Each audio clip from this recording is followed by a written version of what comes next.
দীপু, এই দীপু, দীপু, অগদাদের বাড়ি থেকে তোমার এই ঠিকানা জোগাড় করে এসেছি। তুমি আমাকে তোমার এখানে একটু থাকতে দেবে?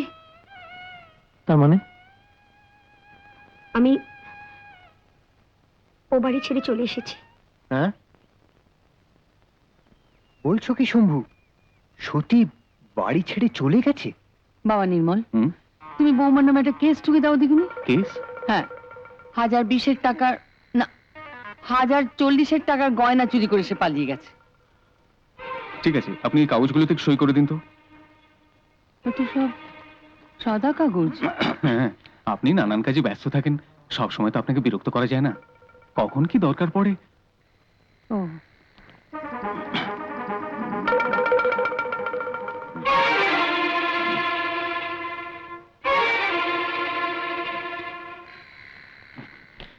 আমি তাহলে আসি মামনি। এসো। সাদা কাগজে ওইভাবে সই করা কি ঠিক হলো? সরকার বাবু, নির্মল আমার ছেলের মতো। আপনি তো জানেন ওকে আমি নিজের ছেলের চেয়েও বেশি বিশ্বাস করি। শ্বশুর বাড়ি ছেড়ে সত্যি তোর ওখানে গিয়ে উঠেছে, ভালো করেনি। তোর মা ওখানে থাকলে তবু না একটা কথা ছিল। মা কাশি থেকে কবে ফিরবে তারও কোনো ঠিক নেই। তুমি একবার চলো না লক্ষ্মীদি, সতীকে একটু বুঝিয়ে বলবে।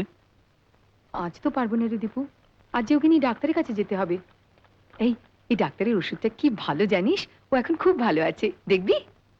এই বলে তো একে?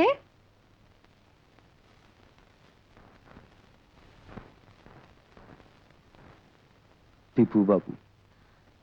দেখলি, তোকে চিনতে পেরেছে। আপনি তো ভালোই আছেন দাদা বাবু।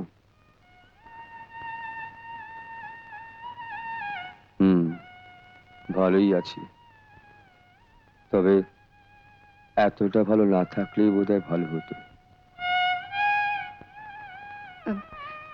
দীপু শোন, আমি কাল সকালে তোর ওখানে যাব, একটা রাত কোনো রকমে কাটিয়ে দে।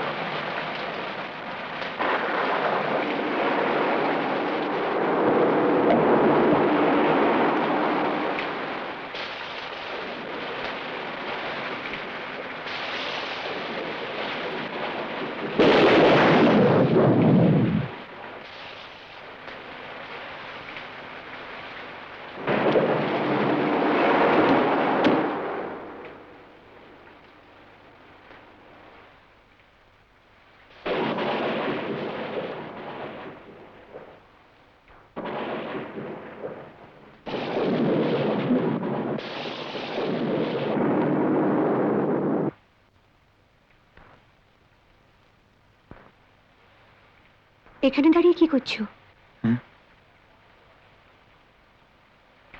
কিছু না।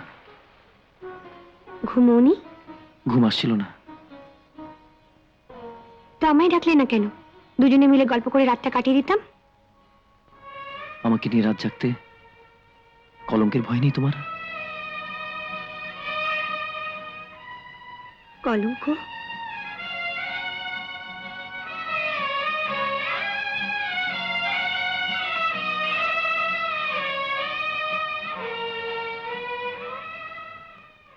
আমার জীবনে দীপু কলঙ্ক হয়ে বেঁচে থাকবে, সেটা আমি বা হতে দেবো কেন? এই যে ঘর ছেড়ে তোমার কাছে ছুটে এসেছি,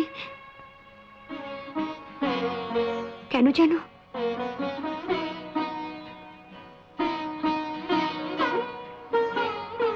এর চেয়ে নিরাপদ আশ্রয় আমার আর জানা নেই বলে। তোমার জানাটাই তো শেষ কথা নাও হতে পারে সতী। আমি তো আমার বিশ্বাসকে আঁকড়ে ধরে থাকতে চাই দীপু, নইলে আমি বাঁচবো কি করে বলো তো? কিন্তু চলো ঘুমোবে, চলো। এসো।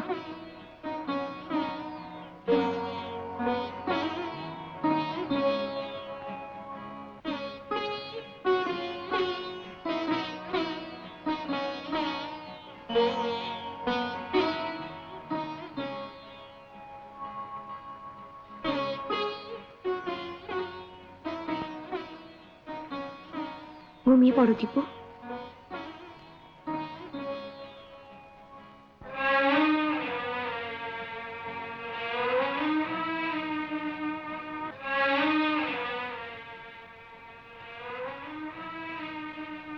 বৃষ্টির শব্দ শুনতে শুনতে ঘুমিয়ে পড়ো। দেখবে কখন ভোর হয়ে গেছে।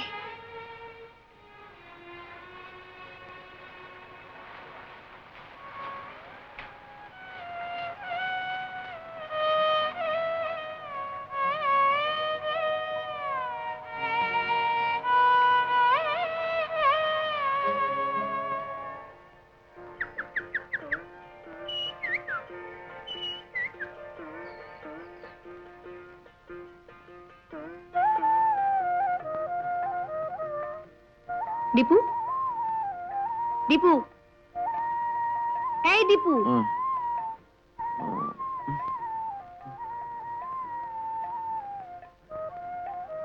ঘুমে তো দেখছি তুমি কুম্ভকর্ণকেও হার মানাও। ওঠো, চা।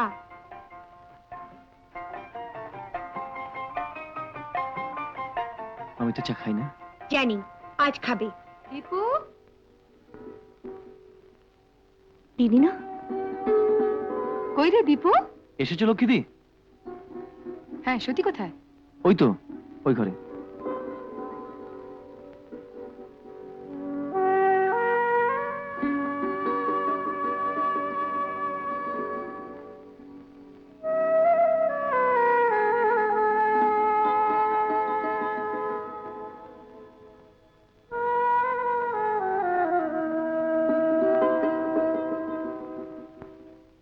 শ্বশুর বাড়ি ছেড়ে চলে এসে এখানে কি করছিস?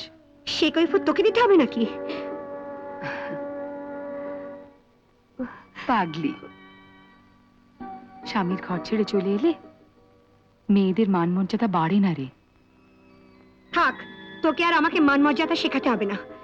তাতার বাবুর সঙ্গে পালিয়ে গিয়ে তুই আমাদের খুব মান মর্যাদা বাড়িয়েছিস না? দিদির সাথে অমন করে কথা বলে না সতী। কেন বলবো না?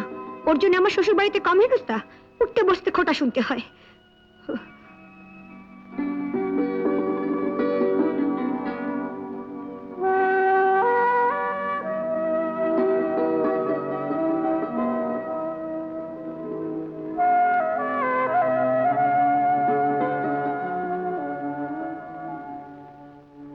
আমি জানি রে সতী, আমি বুঝি। আমি তো ঘর গড়বো বলেই ঘর ছেড়েছিলাম রে, কিন্তু কিন্তু বিশ্বাস কর, পারলাম না। আমিও পারলাম না। আমি আর কোনোদিন ও বাড়িতে ফিরে যাব না, ব্যাস। না না সতী, না, অমন কথা বলিস না। গড়া ঘর টিকিয়ে রাখা যে কত কঠিন, সেটা জানলে ঘর ভাঙার সাহস তোর হতো না রে। থাক, তোকে আর আতিকেতা দেখাতে হবে না।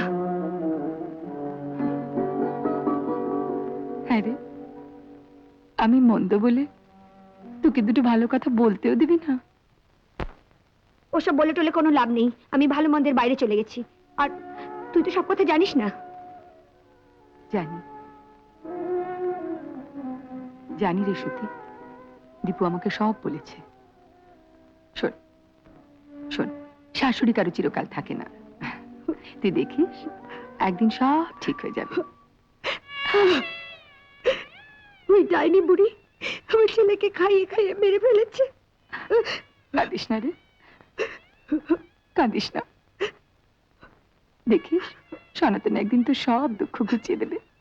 ও খুব ভালো ছেলে। অত ভালো তো আমি চাইনি দিদি। আমি আমি দোষে গুণে ভরা একটা মানুষ চেয়েছিলাম। শালগ্রাম শিলা সিংহাসনে সাজিয়ে রেখে আমি কি করব? ওরে, শালগ্রাম শিলা ঘরে পাবার ভাগ্যে কজন মেয়ের জীবনে হয় রে। সত্যি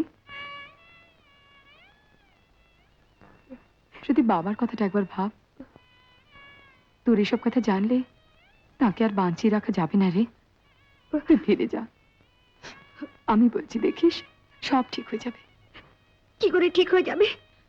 দরকার হয় আমি তো শাশুড়ির পায়ে ধরে বুঝিয়ে বলবো। সত্যি ছেলে মানুষ, না বুঝে না ভেবে একটা ভুল করে ফেলেছে। আমি আপনার পায়ে ধরছি, আপনি সত্যিকে এবারের মতন ক্ষমা করে দিন। এ কি ওঠো ওঠো। না, উঠবো না। আগে আপনি বলুন, সত্যিকে আপনি ক্ষমা করেছেন? কথা দিন। কথা দিব কেন বাছা? আমি কি এমন অপরাধ করেছি যে তোমাদের কাছে আমার কথা দিতে হবে? আমি ভিক্ষে চাইছি মামুনি, আপনি সত্যিকে আপনার পায়ে আশ্রয় দিন। পা আমারও তো সস্তা নয় বাছা, যে একটা নষ্ট মেয়েকে সেখানে আশ্রয় দেব। নষ্ট মেয়ে? এইসব কি বলছেন আপনি? ঠিকই বলছি। যে বউ তার শ্বশুর বাড়ি ভিটে ছেড়ে পালিয়ে গিয়ে ঘরের বাইরে রাত কাটায়, তাকে নষ্ট বলবো না তো কি সতী সাবিত্রী বলবো? মামুনি সত্যি ছেলে মানুষ, ও না বুঝে করে ফেলেছে। ইস, চোরের সাক্ষী গাঁট কাটা। কি বললেন? বলছি তোমার স্বভাব চরিত্রে জানতে তো কারো বাকি নেই। আমার বাড়িতে ঢুকে আমার সামনে দাঁড়িয়ে হাত পা নেড়ে কথা বলছো, এত সাহস তোমার হলো কোত্থেকে? তোমরা যদি এক্ষুনি এখান থেকে চলে না যাও। যাব, তার আগে আপনি সত্যিকে আপনার পায়ে আশ্রয় দিন। আপনি ওকে নিজের মনের মতন করে গড়ে পেটে নিন মা। কয়লাকে হাজার ধুলো সে সাদা হয় না বাছা। তাহলে আপনাকে শাস্তি দিন, যে শাস্তি আপনার প্রাণ চায় তাই দিন ওকে।